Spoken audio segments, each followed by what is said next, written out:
Hi, everyone, and welcome to this week's Crush It in Sales podcast. And thank you in advance for joining me. I am celebrating my 1-year anniversary of releasing Confidence Mastery for Couples, Roadmap to a More Intimate Relationship on Amazon. Yay. It's been a year and I am so excited. I can't believe how fast this year has gone.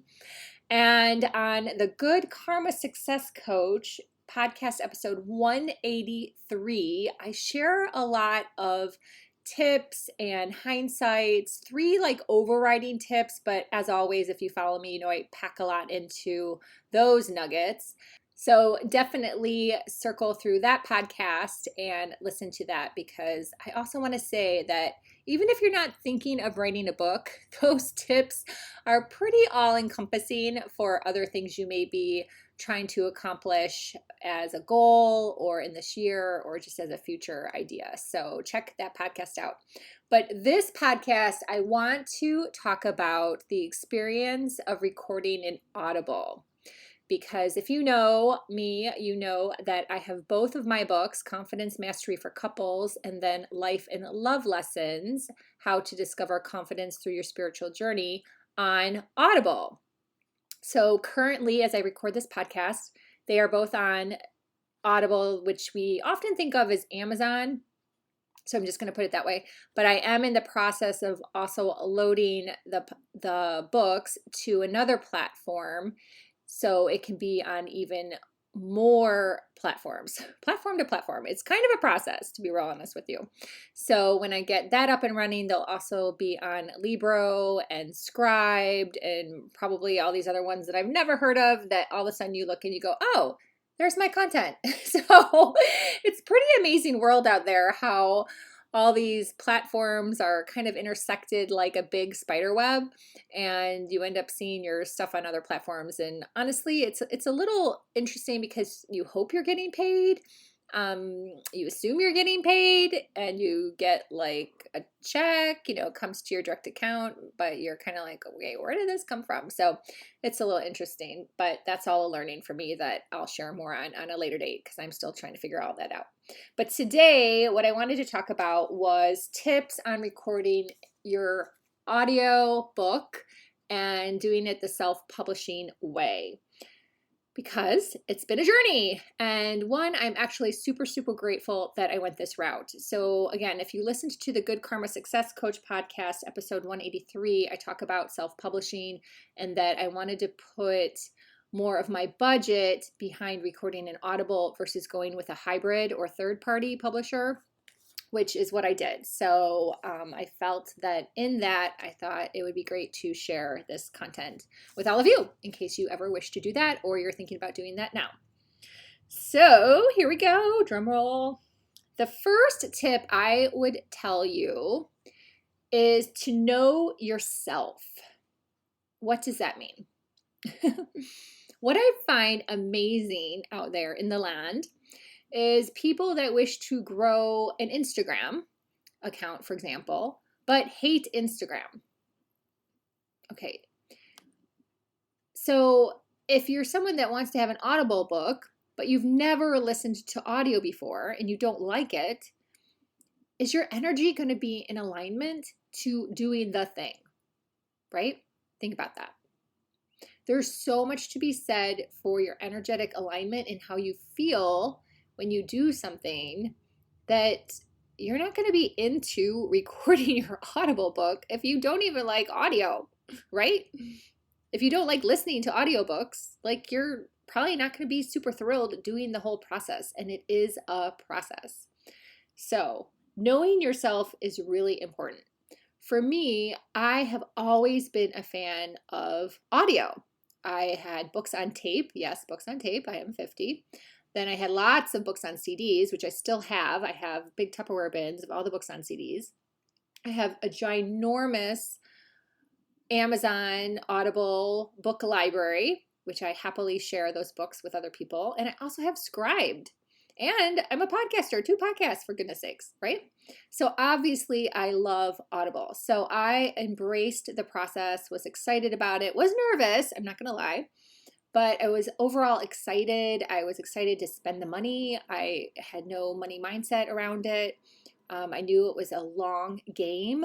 I knew it was just a good thing to get done and have out there, because when you write a book, that's the bonus of writing a book.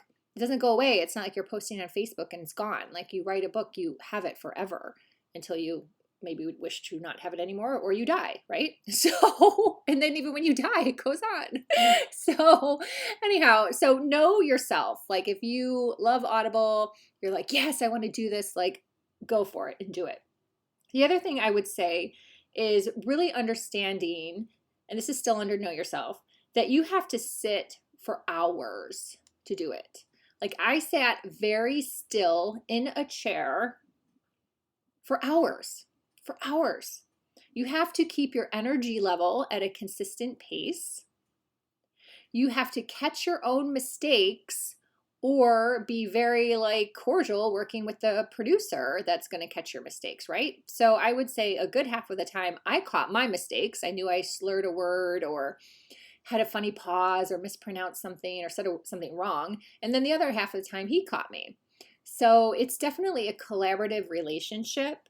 So know how you are in terms of working with someone, and are you going to be able to handle that? Are you going to be able to sit in a chair for hours and keep a consistent energy level and be able to work through that? Like, start over stop.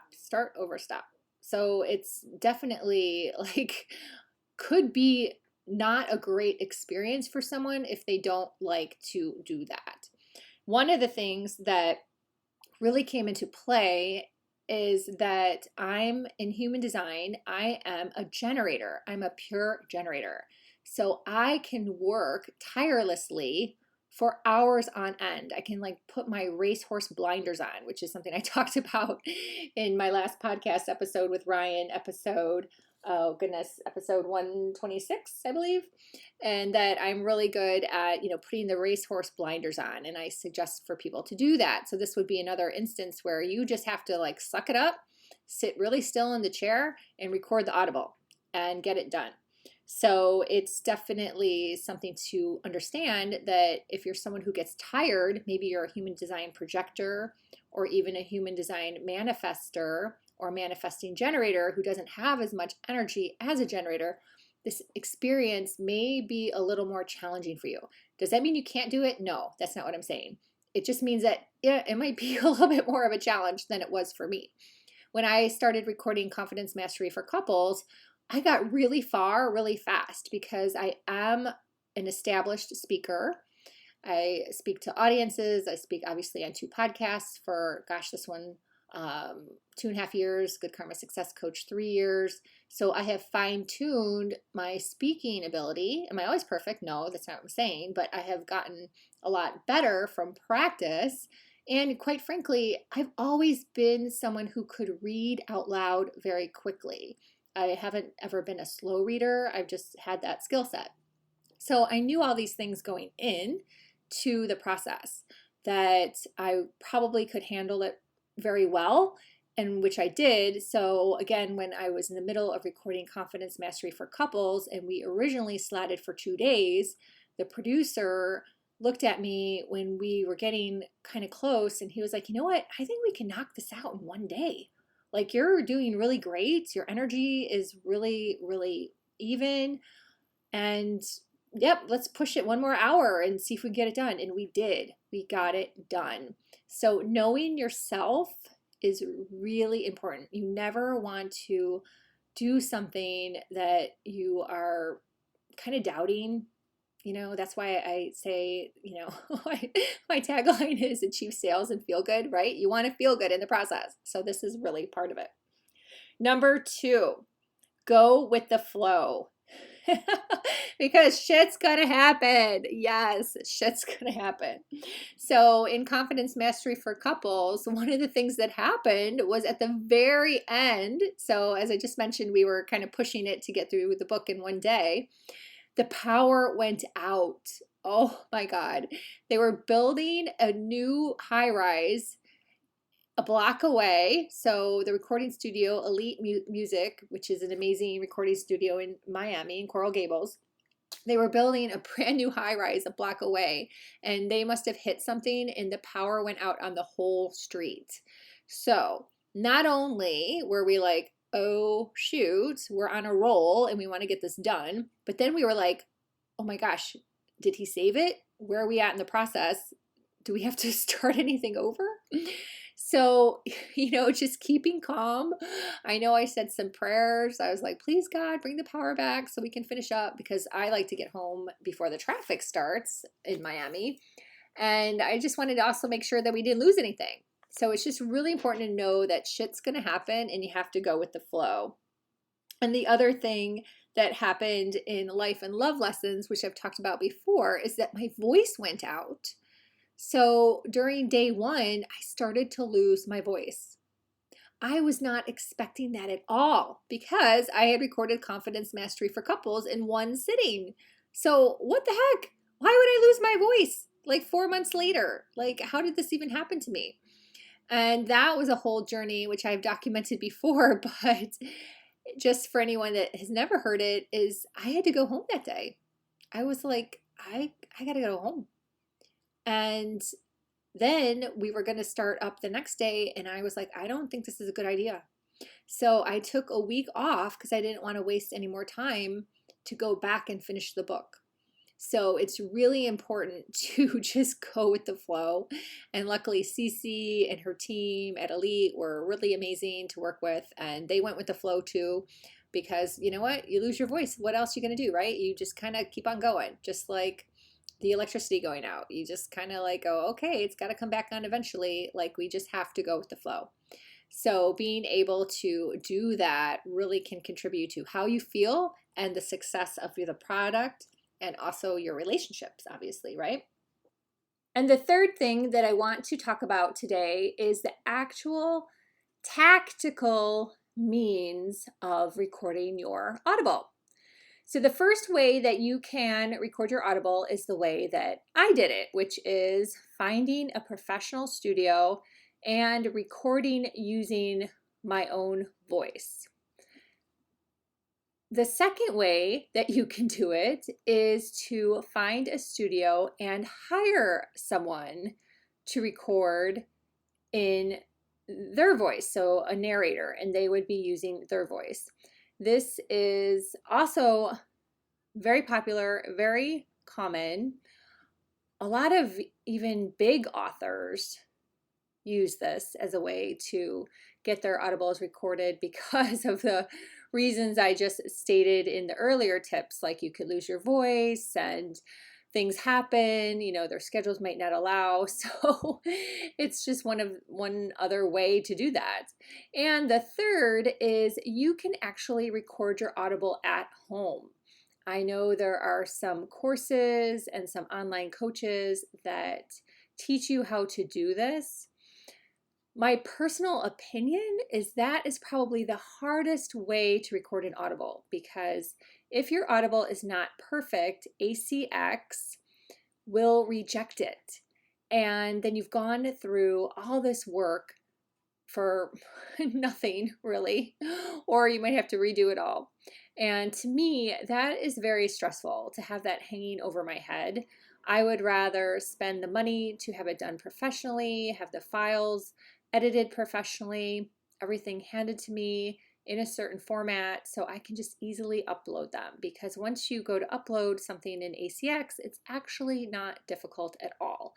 It takes a little bit of patience, and you might have to call ACX for some help, but they are super nice, and it's definitely not a challenging process by any means. You might have a couple little hiccups here and there, but it is not challenging. And then it takes about a month for your Audible book to be live, because ACX actually does check the files and listen.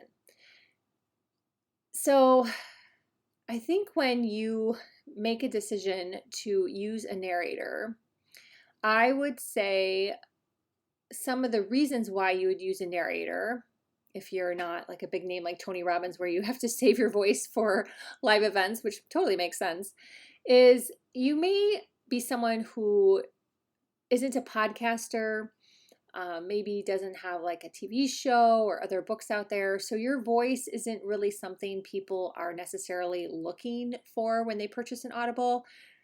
It's not that piece of importance.